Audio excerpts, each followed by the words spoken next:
So we've arrived now at the fourth thing, which is turning it back on the person that you're engaging with.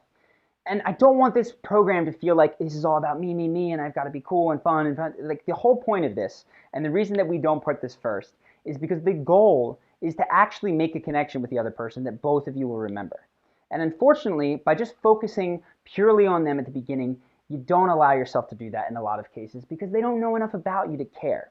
So the whole goal of the first things when you're being fun, when you're building trust, and when you're building respect is really to get to this point where you guys can connect now. And now what you're going to do is almost turn the process back on them because you're genuinely curious. What's fun about them? Do you trust them? And what about them do you respect? So one of the best ways to do this, you've now been talking for a couple minutes. Maybe you've gotten to where you're from, what you do, and you can start to tell, and this is what to look for, that the person is genuinely interested in continuing conversation with you. When there's a pause, they ask another question. Or as you're telling your where are you from, they follow up with more things. They say that's interesting. You watch their eye contact move potentially at the beginning of the conversation to distracted to more locked on you as you speak, and they're sort of nodding along with you.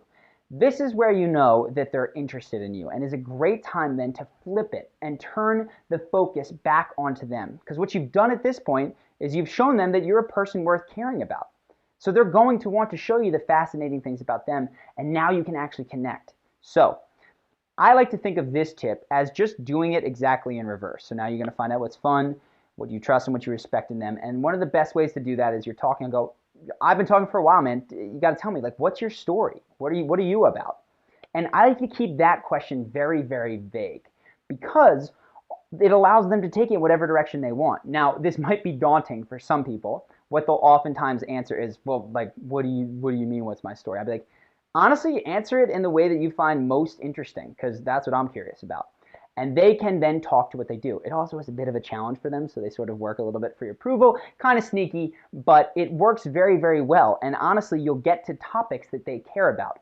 While they're talking, be thinking, ask them questions that you genuinely care about. Do not just say, oh, that's so cool, that's so fascinating, travel, wow.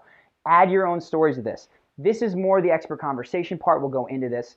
This is just one tip now to have it reflected back onto them.